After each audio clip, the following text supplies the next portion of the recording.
મહારાજની જય.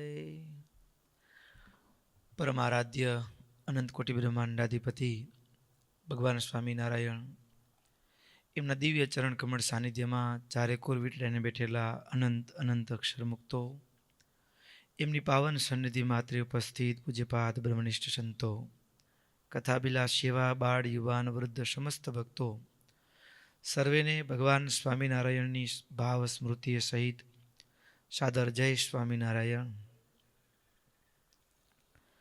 મહારાજ ભક્તો, ગત સત્રની અંદર આપણે 14માની સભાનો ક્રમ એ જ્યારે પહેલી વખત રામાનંદ સ્વામીના તમામ શિષ્યો અને તમામ શિષ્યો વતી મુકુંદ બ્રહ્મચારી મહારાજની આગળ હાથ જોડી, આજથી અમે તમારા છીએ, બધા તમારા શિષ્ય છીએ, તમે જેમ યોગ્ય હોય એમ કહેવા માટે અમે આપના દાસ છીએ, શિષ્ય છે, એવા ભાવ સાથે અમને આજ્ઞા કરો. અને ત્યારે ભક્તો મહારાજે ધર્મનો ઉપદેશ પહેલી સભાની અંદર, અને મહારાજ ભક્તો ગત સત્રની અંદર જે વાત કરી, ધર્મ છે એ જ માણસનો સાચો મિત્ર છે. ધર્મ છે એ જ માણસનો સાચો મિત્ર છે. એટલું જ નહીં ભક્તો, બાકી તો બધું અહીંયાનું અહીંયા રહી જાય છે. ધર્મ જે છે એ સાથે ચાલે છે. ભક્તો, ગમે તેવી સ્થિતિ હોય, કામ વ્યાપે, ક્રોધ વ્યાપે, લોભ વ્યાપે, ધર્મનો ક્યારે ત્યાગ નહીં કરવાનો. શું કામ ભક્તો? ધર્મનો ક્યારે ત્યાગ નહીં કરવાનો. સિદન્નપિ ધર્મેણ ના ધર્મે યોજયેન મનઃ અધાર્મિકાણામ પાપાનામ આશુ પશ્યન વિપર્યયમ. મહારાજ કહે છે, ધર્મનું આચરણ કરવા છતાં પણ મનમાં ધારી રાખ્યું સુખ પ્રાપ્ત ન થાય. ઘણીક વખત ઘણા ભક્તો બોલતા હોય, મહારાજ કેવું આપણું જ મનની વાત કરે છે. ભગવાન, અમે તો કોઈ દી કોઈનું બગાડ્યું નથી, તોય અમારી સાથે આવું કેમ થાય છે? બરાબર, અમે તો બધું શાસ્ત્રમાં કીધું છે એમ જ રહી છીએ, તોય અમારી સાથે આવું કેમ થાય છે? બરાબર, આવું માણસ બોલતો હોય તો મહારાજ કહે છે, ધર્મનું આચરણ કરવા છતાં પણ જો કદાચ મનમાં ધારી રાખેલું સુખ પ્રાપ્ત ન થાય, કારણ કે સુખનું કારણ જો કોઈ હોય તો એ ધર્મ છે, અને પાલન કરીએ છીએ છતાં ધર્મના પાલન કરવા છતાંય સુખ નથી, તો શું માનવાનું? તો મહારાજ કહે છે, આવી સ્થિતિ આવી જાય કદાચ તો પણ મહારાજ કે અધર્મનું તો પાલન ક્યારેય પણ, અધર્મનું આચરણ તો ક્યારેય પણ કરવું જ નહીં. શું કામ? તો કે એક વસ્તુ મનમાં નક્કી રાખવાની, અત્યારે ધર્મનું પાલન કરીએ છીએ છતાં પણ આપણને કષ્ટ આવે છે, તો ભક્તો આપણે માની છીએ કે મેં કોઈનું બગાડ્યું નથી, પણ અત્યારે આપણી પાસે જે આજુબાજુનો માહોલ સર્જાયો છે એ કેવળ અત્યારના કર્મના આધારે નથી સર્જાયો, એ પૂર્વના પણ કર્મો છે એની સાથે, એની પાછળની ભૂમિકામાં. એટલા માટે ક્યાંક ને ક્યાંક એ પૂર્વનું પીઠબળ એના યોગે કરી અને અત્યારે એવો માહોલ સર્જાતો હોય, એટલે ધારી રાખ્યું એવું કામ કદાચ સિદ્ધ ન પણ થાય તો પણ એવું નહીં માનવાનું કે ધર્મનું પાલન કરવા છતાંય કાંઈ વળ્યું નહીં. ભક્તો, ગમે એવું દુઃખ આવે તો પણ ધર્મનું આચરણ ક્યારેય પણ છોડવું નહીં. અને મહારાજ એ 6 પ્રકારના જે ધર્મો કયા છે એની વાત પણ સંક્ષિપ્તથી અહીં કને કહી છે. મહારાજ 6 પ્રકારના ધર્મની અંદર વર્ણ ધર્મ, આશ્રમ ધર્મ, વર્ણાશ્રમ ધર્મ, ગૌણ ધર્મ, નિમિત્ત ધર્મ અને સાધારણ ધર્મ, આ 6 પ્રકારના ધર્મોની અંદર પણ મહારાજે એમાંથી પણ હજી જો પહેલો જ દિવસ છે, બહુ ગહનતામાં જાય તો કદાચ એ વાત સભા શૂન્ય થઈ જાય, પણ ભક્તો મહારાજ એની અંદરથી પણ સાધારણ થોડી જ વાત એ સાધારણ ધર્મ ઉપર કરી છે. સાધારણ ધર્મ એટલે શું? તો કે જીવ પ્રાણી માત્ર પ્રત્યે દયા, અનસૂયા, શૌચ, અનાયાસ, પછી અહિંસા, અકાર્પણ્ય, નિષ્પૃહતા વગેરે એ જે ગુણો છે એના ઉપરની વાત મહારાજે એ 6 પ્રકારના ધર્મોમાંથી સામાન્ય ધર્મના સંદર્ભમાં કહી છે. હવે જ્યારે આટલો ધર્મનો મહિમા કીધો ને, ધર્મનો મહિમા સાંભળ્યા પછી આપણને બધાને એમ થાય કે જો સુખી થવું તો ધર્મ જરૂરી છે, તો હવે મારે ધર્મ જ જોઈએ છે. એટલે હવે માણસ પ્રશ્ન થાય કે ધર્મ જીવનમાં આવે કેમ? કોઈ બજારમાં મળતી વસ્તુ તો છે નહીં કે આપણે દુકાનમાં જઈને લઈ આવી કે ભાઈ 5 કિલો ગોળ આપો, એની પેટે 5 કિલો ધર્મ આપો.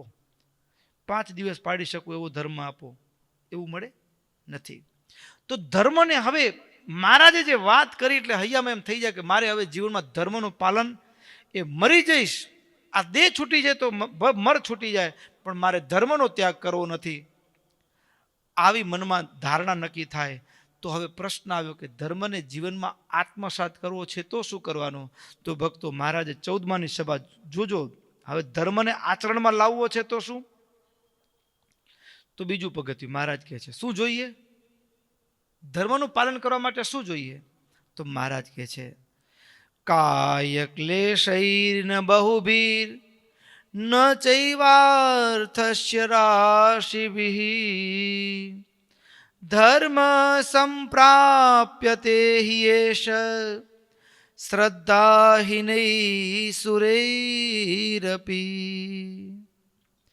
મહારાજ કે આ દુનિયામાં જેટલા કંઈ પણ સફળતા મળે, સિદ્ધિ મળે, એનું જો કોઈ કારણ હોય ને તો તમામ સિદ્ધિનું સાધન ઉપાય હોય તો એ શ્રદ્ધા છે.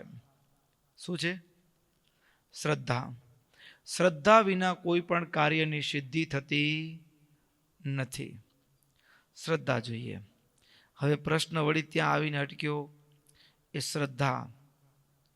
ભક્તો હવે એ શ્રદ્ધા કોઈ પણ ફળની પ્રાપ્તિ, એ ધર્મની સિદ્ધિઓ તો પણ ભલે, અને શ્રદ્ધા છે એ તમામ ગુણોની માતા કીધી છે. શ્રદ્ધા માતૈવ સર્વેષાં જ્ઞાન વૈરાગ્યયો પ્રસુઃ શ્રદ્ધયા સાધ્યતે ધર્મો નાન્યોપાયેન કેનચિત. મહારાજે કીધું કે શ્રદ્ધા સર્વેની માતા છે. શ્રદ્ધા સર્વેની માતા છે. જ્ઞાન વૈરાગ્યની પણ ઉત્પત્તિનું કારણ હોય, એની જનેતા હોય તો એ શ્રદ્ધા છે. અને શ્રદ્ધાથી જ ધર્મ સિદ્ધ થાય, બીજા કોઈ સાધનથી ધર્મ સિદ્ધ થતો નથી. એટલે ધર્મનું પાલન કરવામાં શું જોઈએ? શ્રદ્ધા. એટલે માણસ માત્રની વૃત્તિ કેવી છે ખબર છે? અહીંયા એક હાથે આપવું ને બીજા હાથે મને મળવું જોઈએ. બરાબર? એક હાથે આપવું ને બીજા હાથે મળવું જોઈએ. હા, તો આપણે તો એવો સોદો જોઈએ છે. બરાબર? હું ધર્મનું પાલન કરું તો મને લાભ શું? મને લાભ શું? બરાબર ને? હવે લાભ શું? લાભ થાય જ છે. ધર્મનું પાલન કરવાથી લાભ થાય છે, પણ લાભ કેવો છે? તો કે સીધા રૂપમાં એ જ્યારે પક્કો અવસ્થામાં આવે ને ત્યારે દેખાય છે. ત્યાં સુધી એનો પ્રારંભિક તબક્કો સ્થૂળ દ્રષ્ટિએ દેખી શકાતો નથી. સ્થૂળ દ્રષ્ટિએ યદ્યપી દેખાય છે, પણ છતાંય આપણી એવી દ્રષ્ટિ નથી, આપણી પાસે એવી કેળવણી નથી થઈ કે જેના કારણે લાભને જોઈ શકીએ. જેમ કે આપણે આપણા આંગણામાં લીમડાનું ઝાડ વાવ્યું હોય અને પાણી આપીએ તો રોજ કેટલો મોટો થાય? દરરોજ આજે કેટલા સેન્ટી મોટો થઈ દેખાય? પણ થાય છે કે નથી થતો? થાય છે. પણ વર્ષ થાય પછી ઓ, એક વર્ષમાં તો આટલો હતો ને આવડો થઈ ગયો, બોલીએ છીએ ને? બરાબર ને? તો કેટલુંક ફળની પૂર્ણ આશા સાથે આપણે કાર્યમાં પ્રવૃત્ત થવું પડે. પ્રારંભિક તબક્કામાં એ આંખથી કદાચ ન દેખી શકાય. બરાબર? એટલે ભક્તો શ્રદ્ધાની અંદર આશા છુપાયેલી છે. શું છુપાયેલું છે? ફળની આશા છુપાયેલી છે, એને શ્રદ્ધા કહેવાય. શ્રદ્ધા અને વિશ્વાસમાં શું ફરક?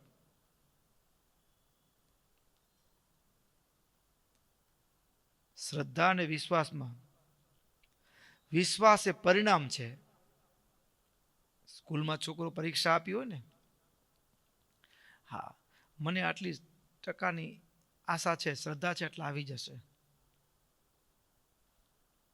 એની શ્રદ્ધા છે. બરાબર ને? એ શ્રદ્ધા પરિણામમાં કન્વર્ટ થાય, જેટલું આશા રાખી હતી એટલું સિદ્ધ થયું, એ વિશ્વાસ. પછી ખાતરી, ભરોસો કે ના થાય જ. એક વખત એનું જોઈ લીધું, અનુભવી લીધું. આશાથી પણ, આશાની અંદર પણ કન્ફર્મેશન લાગી ગયું, મોરછાપ લાગી ગઈ, ત્યારે વિશ્વાસ બની જાય છે. હવે ધર્મનું પાલન કરવાની અંદર સૌથી પહેલા શ્રદ્ધા જોઈએ. હું આ પાલન કરીશ તો મને લાભ થશે. માનવ આંખથી કદાચ પ્રારંભિક તબક્કામાં ન અનુભવી શકાતું હોય તો પણ લાભ થશે. એ શ્રદ્ધા આપણને ધર્મ પાલન કરવામાં આપણે ટકાવી રાખે. સાતત્યતામાં ટકાવી રાખવા માટે શું જોઈએ? શ્રદ્ધા. એટલે ધર્મનું પાલન કરવા માટેનું ઈચ્છા છે, ધર્મનું પાલન કરવું છે તો શું જોઈશે? શ્રદ્ધા. મહારાજે શ્રદ્ધા. જોજો એક પગથિયે ચડાવે છે મહારાજ, એટલું ગજબ, કલ્પના ન કરી શકાય એવી આ 14માની સભા છે. હવે વાત આવી ત્યાં કે શ્રદ્ધા પણ કેમ જનરેટ કરવી, એમ આશા કેમ રાખવી કે થાશે. કોઈક માણસને આપણે પૈસા આપવાના છે, બરાબર, લેવા માટે આવ્યો છે. હવે એને જાણતા જ નથી તો એના ઉપર કેમ આશા આવે, વિશ્વાસ આવે કે ભાઈ કે શ્રદ્ધા બેસે કે એ મને પાછા આપશે? આવે? તો શ્રદ્ધા માટેનું શું કરવાનું? શ્રદ્ધા જાગૃત થાય એના માટે શું કરવાનું? પ્રશ્ન ત્યાં આવીને અટક્યો. વળી આગળ તો મહારાજ કહે છે, શ્રદ્ધયાચર્યમાણોપી ધર્મ શિથિલ ચેતસામ યથાવત ફલદો ન સ્યાત કર્તવ્યો નિયમસ્તતઃ અશીધારા વ્રતમ હિ એતત પુંસામ નિયમશીલનમ દુષ્કરો નિયમ પુંભી રોગલોભા કુલાત્મભિ. હવે શ્રદ્ધાને જગાડવા માટે સાતત્ય જોઈએ. વળી વાત ત્યાંથી આગળ વધી. શ્રદ્ધાને વિશ્વાસમાં ફેરવવા માટે વચ્ચેની જે કડી છે એ સાતત્ય છે. શું છે? કન્ટિન્યુટી. બરાબર. તો હવે સાતત્ય જાળવી રાખો. એ તો મારું વારું તલવારની ધાર ઉપર ચાલવા જેવું છે. આપણે એક દિવસ વિદ્યાર્થી હોય, બોર્ડની પરીક્ષા હોય એટલે ટાઈમ ટેબલ બનાવે કે હવે દરરોજ હું આટલા ચેપ્ટર વાંચીશ, આટલું આમ કરીશ, આટલા કલાક વાંચીશ. પછી એક દિવસ થાય, 2 દિવસ થાય, ત્રીજે દિવસે ટાઈમ ટેબલ ક્યાંક સાઈડમાં, પોતે ભાઈ ક્યાંક રમતા હોય. સાતત્ય. હવે સાતત્ય નથી તો સાતત્ય માટે શું કરવાનું? સાતત્યના અભાવમાં આપણી શ્રદ્ધા મજબૂત નથી થતી. મજબૂત શ્રદ્ધાના અભાવમાં આપણે ધર્મ ઉપર આસ્થા નથી આવતી, ધર્મ પાલન કરવાની દ્રઢતા નથી આવતી. તો હવે સાતત્ય કેમ જાળવવું? તો સાતત્ય માટે શું? વળી વાત આગળ વધી. સાતત્ય ટકાવવું છે તો કે ધર્મની સ્થિરતા માટે સાતત્ય જરૂરી છે. હવે ત્યાં મહારાજ કહે છે, પુંસામ ગુણાશ્ચ દોષાશ્ચ સદ અસત સંગતોપિ સ્યુસ્તત્સંગ સતામ કાર્યો નાશતામ તુમ મોક્ષુભિ. સાતત્ય ક્યારે આવે? તો કે સાતત્ય એવા જે સત્પુરુષો છે એનો સંગ કરવાથી સાતત્ય આવે. એવા પુરુષોનો સંગ કરવાથી સાતત્ય ટકી રહે. એટલે કે નિયમિત રીતે. દાખલા તરીકે આપણે માળા કરતા હોઈએ અને એક દિવસ એવા ભાઈ મળે, અરે યાર હવે લાકડા તાણે શું મળે, નથી કરતા એ જિંદગી જીવે છે ને, શું લાભ લે? બરાબર. હવે કુસંગીનો સંગ થયો. આપણે રોજ માળા કરતા હતા પણ એવા એક વ્યક્તિનો સંગ થયો કે પછીથી આપણી માળા બંધ થઈ ગઈ. સાતત્યમાં વિક્ષેપ આવી ગયો. રોજ કરતા હતા પૂજા. ઘણા બધા આજે દેશ વિદેશમાં ઘણા બધા ભક્તો હશે ને, પૂજા કાયમ કરતા હોય, પણ કોઈક એક માણસને મળે અને એક માણસ કંઈક એવું વાત કર્યું કે એના પછી એની પૂજા પાઠ બધું બંધ થઈ ગયું, દેવ મંદિર બંધ થઈ જાય. તો હવે સાતત્ય ટકાવવા માટે એક વાત સમજાઈ ગયું. શું નક્કી થઈ ગયું? તો કે સંતનો સંગ એટલે કે સાચા હોય, સજ્જનનો સંગ જો હોય તો સાતત્ય ટકી રહે, અને દુર્જનનો સંગ થાય તો સાતત્ય આપણું જાય. નક્કી કરેલું ધાર્યું આપણી વૃત્તિ સ્થિર રહે નહીં. અને સજ્જનનો સંગ હોય, ક્યારેક પૂજા કરવાનું મન ન થતું હોય પણ ક્યારેક એ સજ્જનના સંગમાં બેઠા હોય, વખતો વખત વચ્ચે વચ્ચે વાત આવે, બીજબળ આવે, એટલે એનું પોષણ થતું રહે, એટલે ભંગ થાય નહીં. હવે સંત અને અસંતના સમાગમથી સાતત્ય ટકે છે ને તૂટે છે. બરાબર. હવે ત્યાંથી વાત આગળ વધી સંત અને અસંત ઓળખવા કેમ? હે, સંત અસંતને ઓળખવા કેમ? બરાબર ને. યેષામ ત્રિન્યવદાતાની વિદ્યા યોનિશ્ચ કર્મ ચ સતસ્તાનેવ સેવેત પરીક્ષ્યમતિ માનર. હવે સાધુ આ સાચો, આ સંત આ અસંત, એનો માપદંડ ક્યાંથી કાઢવો? તો મહારાજ કહે છે વિદ્યા, જન્મ અને એના કર્મ આ ત્રણેય શુદ્ધ છે એવા સંતની પરીક્ષા કરવાની.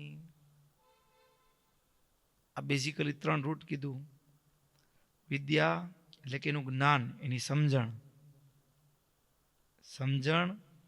એનો જન્મ અને એનું કર્મ. બરાબર. આચરણ, ટૂંકમાં કર્મ એટલે આચરણ. આ 3 ઉપરથી સંત અને અસંત ઓળખાય. બરાબર.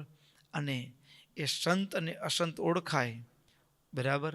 અને એમાંથી ઓળખ્યા પછી જો સાધુનો સંગ કરી લે તો ધર્મનું પાલન આપમેળે આચરણમાં આવી જાય. શું આવી જાય?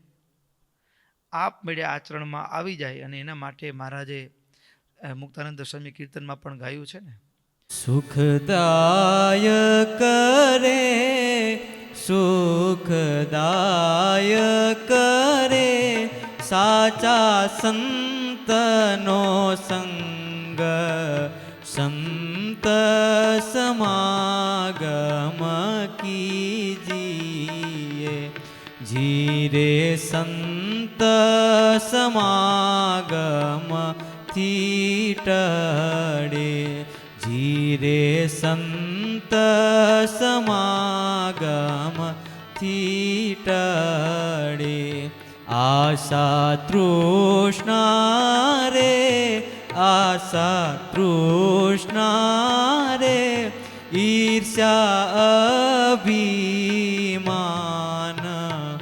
સંત સમાગમ કીજીએ.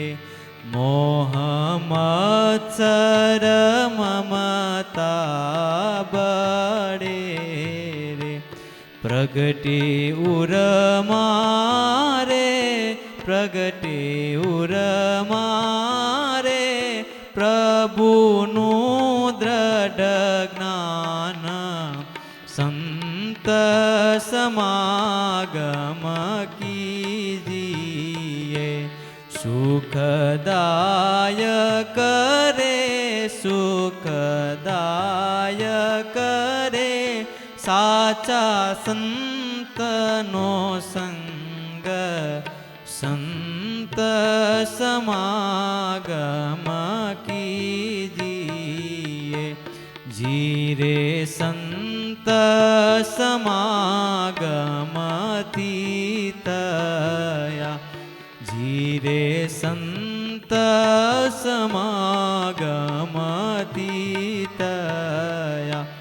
મોની નારદ રે, મોની નારદ રે, હરિનું મન આપ સંત સમાગમ કીજીએ.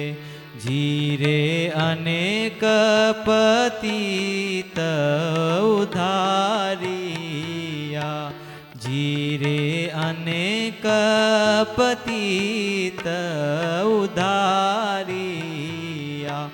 જેના જસનો રે, જેના જસનો રે, મોટો પરતાપ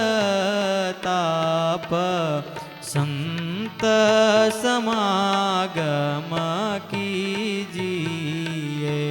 સુખદાય કરે, સુખદાય કરે સાચા સંતનો સંગ, સંત સમાગમ કીજીએ જીરે સંત સમાગમ કીજીએ જીરે સંત સમાગમ કીજીએ સુખદાયક રે સાચા સંતનો સંગ એજી સંત સમાગમ કીજીએ. હવે વાત ત્યાંથી આવીને અટકી કે હવે સાધુની પરીક્ષા કરવાની સંત અસંત ઈ આપણે ક્યાં આવડે? સાધુ આ અસાધુ છે, આ અસાધુ છે, આ સાધુના લક્ષણ છે, આ અસાધુના લક્ષણ છે, એ કેમ ખબર પડે લ્યો આપણને? બરાબર. તો વળી વાત એનાથી ગહનતામાં ગઈ. ત્યારે મહારાજ કહે છે સાધુને ઓળખવા માટે મહારાજ વળી નવો ઉપાય આપ્યો. શું? ધર્મા ધર્મો સાધ્વ સાધુ ન્યાયાન્યાયો ચ તત્વતઃ કૃષ્ણ સ્વરૂપ તદ ભક્તિ બુદ્ધ્યંતે શાસ્ત્રત શતઃ. ધર્મ અધર્મ, સાધુ અસાધુ, ન્યાય અન્યાય અને ભગવાનના સ્વરૂપને યથાર્થ સમજવા માટે શાસ્ત્રોનું સેવન કરવું. સાધુને ઓળખવા માટે શું જોઈએ? શાસ્ત્ર. હવે એમાં વળી આપણે ગોથે ચડી જાય, કારણ કે આપણે તો કાગળમાં લખેલું હોય એટલે શું કહેવાય? હા, ગમે એને લખ્યું, આ દુનિયામાં જ રવાડે ચડી છે ને. બરાબર ને? તો હવે શાસ્ત્ર કોને કહેવું? અહીંયા મૂંઝવણ થાય વળી વારી પાછું. તો શાસ્ત્ર, આ શાસ્ત્રથી મને ભગવાનની ઓળખાણ થઈ છે, સંતોની ઓળખાણ થઈ છે, સાચી છે, અને આ શાસ્ત્રથી ઓળખાણ થાય તો એ ખોટી છે એમ કેમ માનવું? એના માટે શું પરિભાષા નક્કી કરવી? તો મહારાજ એનાથી આગળ વધ્યા. આ શાસ્ત્ર સારું, આનો ત્યાગ કરવો, આનું ગ્રહણ કરવું, આ શાસ્ત્રનું માનવું, એ નક્કી કરવા માટે શું? તો મહારાજ કહે છે સ્થાપિતે યેષુ કૃષ્ણસ્ય સાકારત્વ વિશુદ્ધતે. જે શાસ્ત્રની અંદર ભગવાનના સાકાર સ્વરૂપનું પ્રતિપાદન કર્યું હોય, સાકાર સ્વરૂપનું ભગવાનના નિર્દોષપણાનું પ્રતિપાદન કર્યું હોય, અને એ શાસ્ત્ર વેદને અનુસરતું હોય તો એ શાસ્ત્ર સત્શાસ્ત્ર જાણવું. હવે એ પાછું આપણે કેટલા વાંચવા જવાનું લ્યો? હે, સત્શાસ્ત્ર કેવું કે ન કેવું, આખું શાસ્ત્ર વાંચી. મહારાજ કે આજે અમે એ શુષ્ક વેદાંતના શાસ્ત્રો વાંચ્યા તો મહારાજ કે અમારે વિચારમાં જતા રહે, આંખમાં આંસુ આવી ગયા મહારાજને. લ્યો, હવે આપણે વાંચવા જઈએ તો મહારાજ પોતાના આચરણથી બતાડ્યું, આપણે તો ગોથે ચડી જાય. અને એમાં એવું છે, હા, ખોટું છે ને એની રજૂઆત જોરદાર હોય એટલે આપણે સાચું માની લઈએ. સમજાય કે નહીં? એની રજૂઆત એટલી દમદાર હોય ને, મુદ્દાસર. તો હવે કેમ કરવાનું? મહારાજ કે કાંઈ વાંધો નહીં, તમને મૂંઝવણ થાય, ચોખવટ કરી નાખીએ, આટલું લેજો, બીજું મૂકું ઝંઝટ. શું? મહારાજ કે 8 શાસ્ત્ર, 4 વેદ, પછી મહાભારતમાંથી ભગવદ્ ગીતા, વિષ્ણુ સહસ્ત્રનામ, વિદુર નીતિ. બરાબર. પછી પુરાણોમાં શ્રીમદ ભાગવત પુરાણ. પછી બીજું તો કે પુરાણોમાં સ્કંદ પુરાણની અંદર પણ વિષ્ણુખંડ માયેલું વાસુદેવ મહાત્મ્ય. સ્મૃતિ ગ્રંથોની અંદર તો કે યાજ્ઞવલ્ક્ય ઋષિની સ્મૃતિ. આટલું આમાં બધું આવી ગયું. આખી દુનિયા બધા શાસ્ત્રો આવી ગયા આટલામાં. આટલી ચોખવટ મહારાજે ભાગવતમાં પણ વિશેષપણે 10મ સ્કંદ, પંચમ સ્કંદ, આટલી મહારાજે આ સભાની અંદર ચોખવટ કરી છે. ભક્તો, ઘણી બધી વાતો કહેવાનું મન થાય એવો પ્રસંગ છે, પણ ઘડિયાળનો કાંટો રોકે છે. બરાબર. ધર્મનું યથાર્થ આચરણ કરવા માટે મહારાજે જે આ સભા અને સભાની અંદર પહેલો ઉપદેશ છે, અને પહેલા ઉપદેશની અંદર મહારાજે આમ કહીને કે પહેલું પ્રવચન એમાં મહારાજે કેવું આમ હૃદયને વીંધી નાખે એવી વાત કરી. ધર્મ સુધી, ધર્મનું આચરણ કરવું છે, ક્યાં ખૂટે છે, કેમ કરવું, શું કરવું, એના પગથિયા શું છે, મહારાજ છેટ ઊંડાણમાં ગયા છે.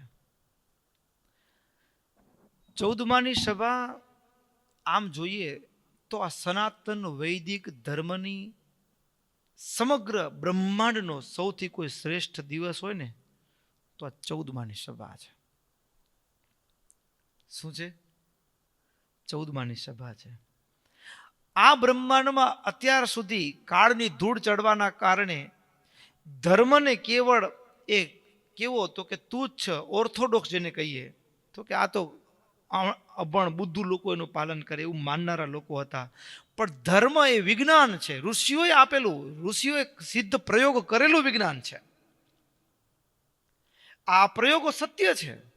જેમ આ આપણે ઓક્સિજન લઈએ છીએ શરીરમાં કાયમ કાર્બન ડાયોક્સાઇડ કે બીજા બારે કાઢીએ છીએ, એ જ રીતે ધર્મનું પાલન કરીએ તો આટલો લાભ થાય, આ ન કરીએ તો આટલું નુકસાન થાય. એ જ રીતે પ્રયોગ છે, પ્રેક્ટિકલ છે. ધર્મ કેવળ પ્રવચન નથી. અને અધ્યાત્મ જગતની અંદર, ધર્મની અંદર પ્રયોગ, આધ્યાત્મિક ક્રાંતિની શરૂઆતનો દિવસ 14માની સભા છે. આ એ 14માની સભા છે ભક્તો. આ 14માની સભા કહેતા આનંદ થાય. આ 14માની સભા એટલે શું ભક્તો? તો આ જ્યારે ધર્મની વાત કર્યા પછી મહારાજે મૂળ સત્સંગી જીવનમાં એનો ઉલ્લેખ એ નથી થયેલો, પણ અન્ય શાસ્ત્રોમાં સ્પષ્ટપણે એનો ઉલ્લેખ છે. અને જ્યારે પ્રસંગ છે ત્યારે આ 14માની સભાની વાત કરવાનું મન થાય. આ 14માની સભા વિશેષ શું કામ ભક્તો? આ ભૂમંડળ ઉપર અત્યાર સુધી મહારાજ આ ધર્મની વાત કરતા કરતા ધીમે ધીમે સાબદા થયા છે. આખા સભાને રામાનંદ સ્વામીના તમામ શિષ્યોની ચિત્તવૃત્તિ મહારાજમાં પરોવાયેલી છે. સ્થિર થઈ ગયું છે બધાયનું મન, અડંગ થઈ ગયા છે બધાય. અને એવા સમયે મહારાજે ભક્તો આ ભૂમંડળ ઉપર ભગવાન પધારે ને ત્યારે ભગવાન જે સમયે પૃથ્વી ઉપર અવતાર ધારણ કરે જન્મના સમયને નક્ષત્રના આધારે ભગવાનના નામ હોય. પછી ભગવાનના ગુણોના આધારે ભક્તોના હૃદયમાં ભાવ થયો, ભાવની ઉર્મિના રૂપે પણ જે મુખમાંથી ઉદ્ગાર નીકળે એ મંત્ર બની જાય. અત્યાર સુધીના ભૂમંડળમાં જેટલા કંઈ પણ ભગવાનના જે મંત્રો છે એ મંત્રો કોઈ ઋષિઓ, કોઈ મહાપુરુષો, કોઈ ભક્તના હૃદયમાંથી નીકળેલા ઉદ્ગારો છે. નીકળેલા ઉદ્ગારો છે બધા, બરાબર. પણ ભક્તો આ એ દિવસ 14માની સભાની અંદર મહારાજ ધર્મની વાત કરતા કરતા ધીમેકથી રહી અને અત્યાર સુધી રામાનંદ સ્વામીના એ પ્રવર્તાવેલા પરંપરાની અંદર વૈવિધ્ય જોવા મળતું હતું. કોઈને જે રીતે જે સ્વરૂપમાં મન હોય એ સ્વરૂપના મંત્રનો જાપ કરે. રામાનંદ સ્વામી ઘણી જગ્યાએ રામચંદ્રજીના મંદિરોની પણ એ પ્રતિષ્ઠા કરેલી છે,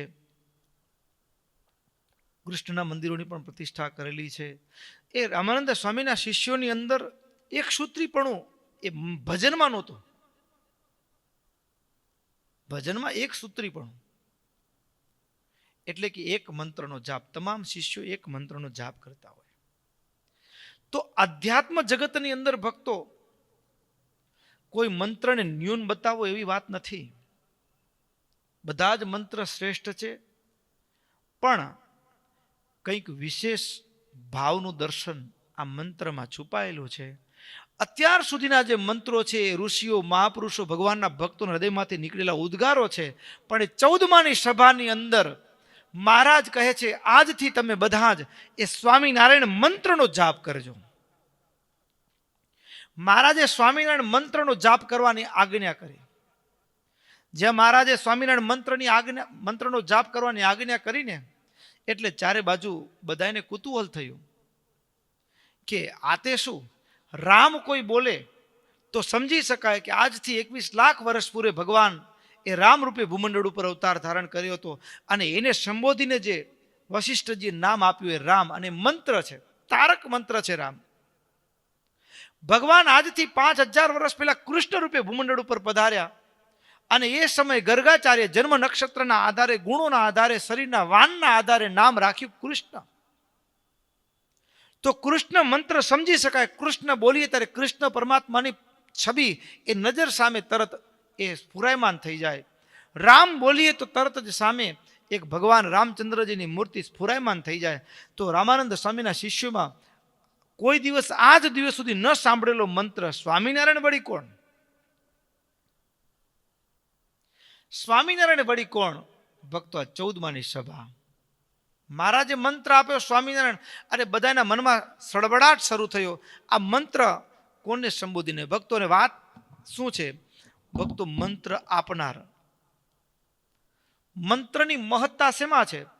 તો કે મંત્રનો ઉદ્દેશ્ય. કોઈ પણ મંત્ર હોય ને એનો હેતુ, એની પ્રયોગ, એના પ્રવર્તક એટલે કે એની ફળશ્રુતિ, આ બધા ઉપર મંત્રની વિશેષતા, એનો એસેન્સ, એનો મહિમા એમાં છુપાયેલો છે. એના પ્રવર્તક કોણ છે? આપનાર કોણ છે?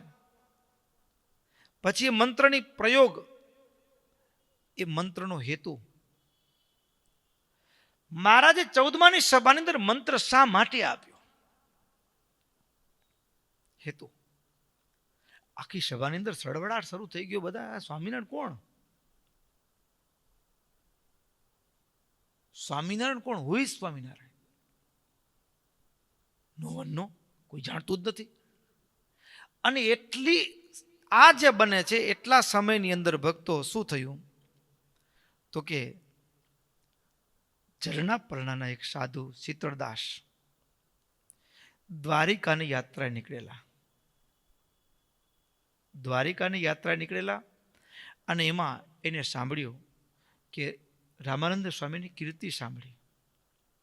એટલે રામાનંદ સ્વામીના દર્શનની આશાએ એ ત્યાં આવ્યા છે ફરેણીની અંદર. ત્યાં એને સમાચાર મળ્યા કે હું જેના દર્શન માટે આવ્યો છું એ રામાનંદ સ્વામી તો દેવલોક સીધા આવી ગયા, ભગવતધામ સીધા આવી ગયા છે. ઉદાસ મન કરીને પાછા વળી ગયા. પાછા વળવાની તૈયારી કરે ત્યારે કોઈએ એને કીધું કે રામાનંદ સ્વામીના શિષ્ય જે ગાદી ઉપર બેઠા છે ને, મધ્ય સિંહાસન ઉપર, એ રામાનંદ સ્વામીના શિષ્ય છે ને બહુ જબરા છે, સામર્થ્ય સંપન્ન છે, દર્શન કરવા જેવા છે. એટલે શીતળદાસ ઘડીક પાછા વળ્યા. પાછા વળી મહારાજ પાસે આવે, દર્શન કર્યા. મહારાજે પૂછ્યું કેમ આવવાનું થયું? તો કે મને તો રામાનંદ સ્વામીના દર્શનની આશાએ આવ્યો હતો, પણ રામાનંદ સ્વામી તો દેવલોક સીધા આવી ગયા, ભગવતધામ સીધા આવી ગયા. હવે શું? ત્યારે મહારાજે કીધું કે બેસો અહીંયા, સત્સંગમાં રહો. રામાનંદ સ્વામીને દર્શન કરવા હતા. કરવા છે ભક્તો. મંત્રનો પ્રયોગ કરાવ્યો મહારાજ. પ્રયોગો પ્રેક્ટિકલ. મહારાજ કે શું? તો કે સ્વામિનારાયણ મંત્રનો જાપ બોલો. સ્વામિનારાયણ. જ્યાં સ્વામિનારાયણ બોલ્યા ને ત્યાં તો સમાધિ. સમાધિ અને સમાધિમાં ધામમાં ગયા. હો, સમાધિમાં ધામમાં ગયા. અને ધામમાં ગયા ત્યાં શું જોયું ભક્તો? કોટાન કોટિ રવિચંદ્ર તણો પ્રકાશ, ખદ્યોત તુલ્ય ન જણાય તે નિપાશ, જેને સદૈવ શ્રુતિ બ્રહ્મપુરી કહે છે, મુક્તો અનંત પણ અક્ષર જ્યાં રહે છે. અક્ષરધામની અંદર એ શીતળદાસ પહોંચી ગયા. અક્ષરધામની અંદર શીતળદાસ પહોંચી ગયા. ત્યાં જઈને જોયું તો રામાનંદ સ્વામી તો નીચે જે ગાદી ઉપર બેઠા છે એના શિષ્ય છે એની સેવામાં, ત્યાં સેવામાં જોયા. અને રામાનંદ સ્વામી જેવા તો અનંત અનંતને જોયા, અનંત મુક્તોને સેવકોને જોયા, અનંત મુક્તોને જોયા. પણ હજી મનમાં સળવળાટ, શાંતિ પામતો નહોતો. એટલે મહારાજ ધામમાં, અક્ષરધામની અંદર પણ શીતળદાસજી જે ધામમાં સમાધિ કરીને ગયા છે, અને ત્યાં એ જે ભગવાનનું દર્શન થયું ને, શીતળદાસજીને એવું દ્રઢતા કરાવવા માટે રામાનંદ સ્વામીએ સ્વયં કહ્યું, પણ છતાંય મનની દ્રઢતા કરાવવા માટે તમે જો રામાનંદ સ્વામીને ભગવાન માનતા હો તો રામાનંદ સ્વામીનું સ્મરણ કરો તો એના યોગ્ય કરીને તમારામાં એવું સામર્થ્ય અને શક્તિનો સંચાર થશે. તમે અનંત રૂપ ધારણ કરી શકશો અને ભગવાનનું પૂજન કરી શકશો. રામાનંદ સ્વામીનું સ્મરણ કર્યું તો અનંત રૂપે કેમ થવાય?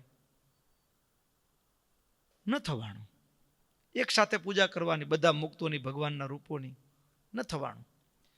પછી સ્વામિનારાયણ જો ભગવાન હોય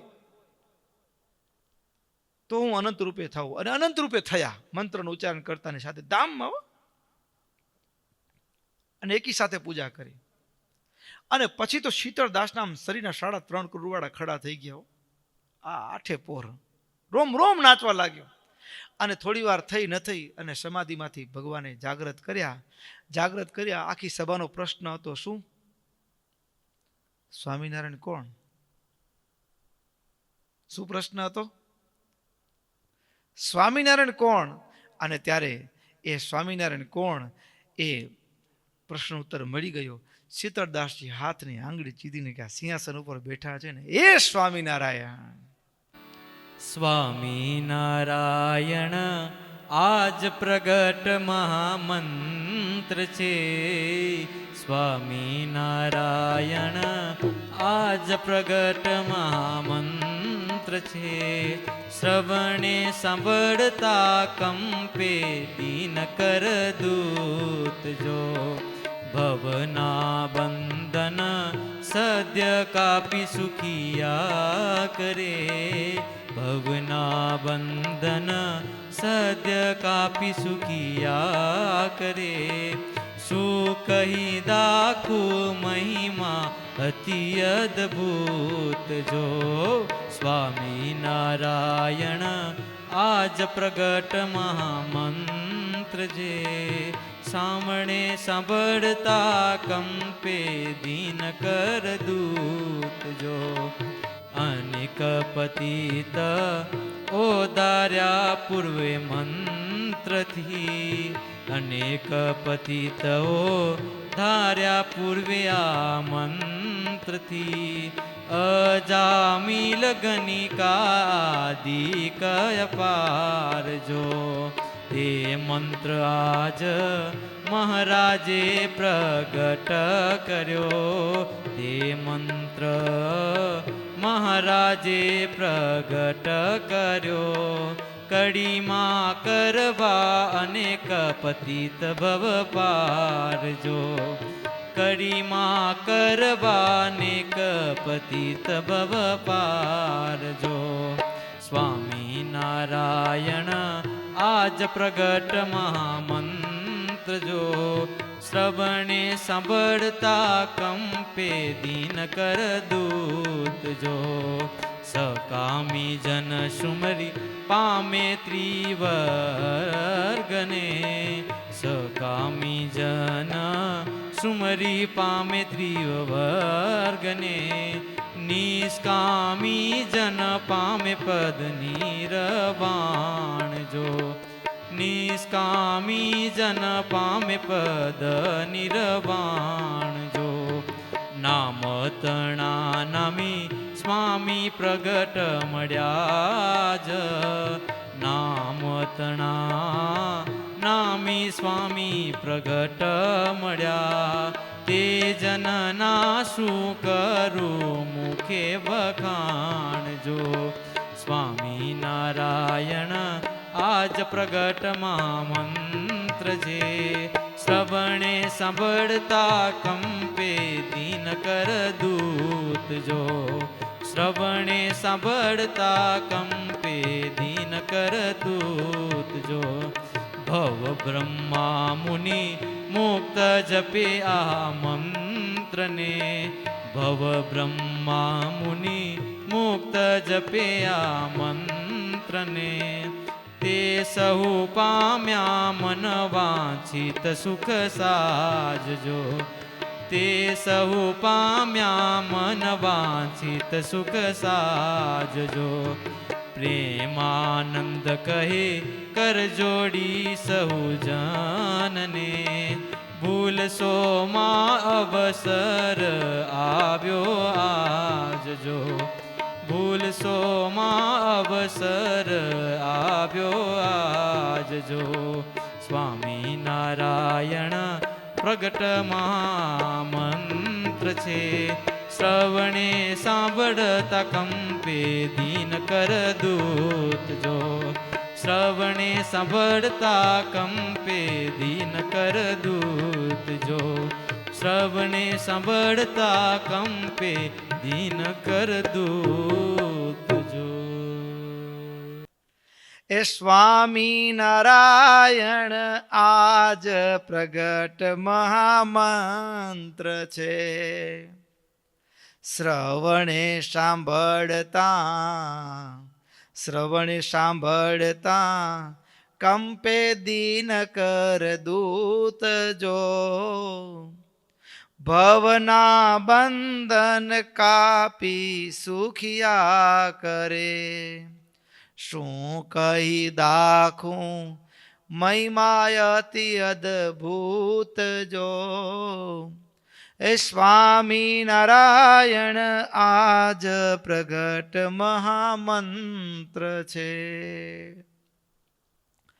પ્રશ્ન તો કે સ્વામિનારાયણ કોણ? અને શીતળદાસજીએ સભાની અંદર એ સ્વામિનારાયણ કોને સંબોધીને મંત્ર છે? કઈ મૂર્તિ? રામ બોલીએ તો પૂર્વે ભગવાન રામે અવતાર ધારણ કર્યો છે, નજર સામે આવી જાય તો સ્વામિનારાયણ કોણ? ત્યારે શીતળદાસજી અંગુલી નિર્દેશ કરીને કે આ સ્વામિનારાયણ અને મંત્ર એનો મંત્ર.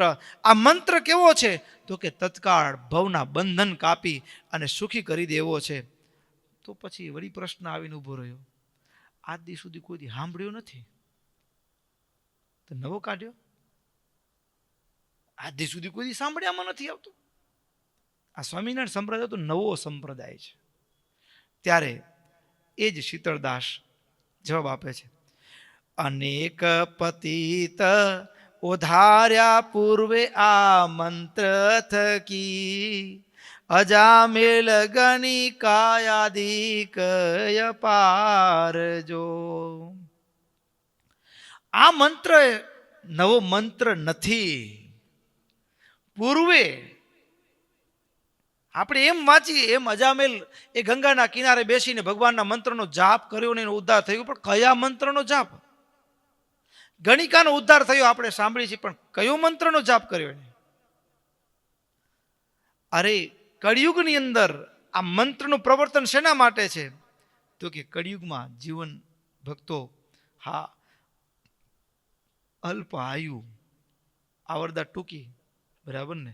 આપણા પૂર્વજો 100 વર્ષ જીવતા, હવે ધીમે ધીમે આપણે 40, 50, 60 ઉપર આવી ગયા. અને એમાં ભાગવતમાં તો 30 વર્ષ ને 25 વર્ષની આવરદા કીધી જો, કળિયુગ પક્વ અવસ્થાને પામશે તઈ 25 વર્ષનું વૃદ્ધ બાબા. હવે એટલાની અંદર જન્મ થાય, બરાબર? એટલે પછી શરૂઆતના વર્ષો તો કેમાં જાય? રમવામાં જાય.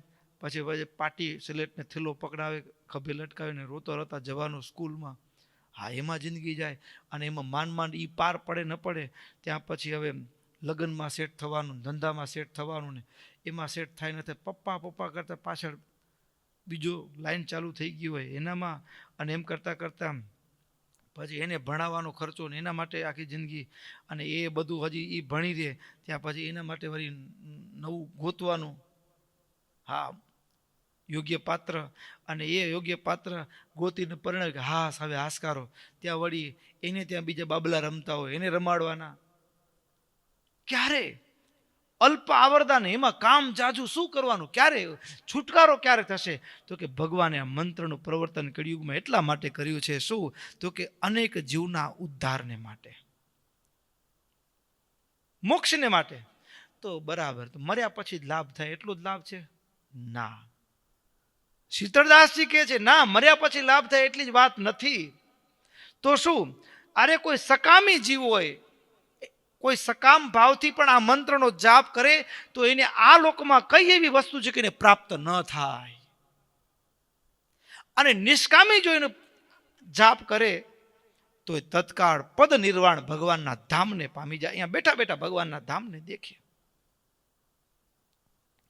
અરે બીજી વાત તો શું કરી, પણ ભજન માટે કન્ડિશન છે. શું? તો કે આ મંત્રની સાથે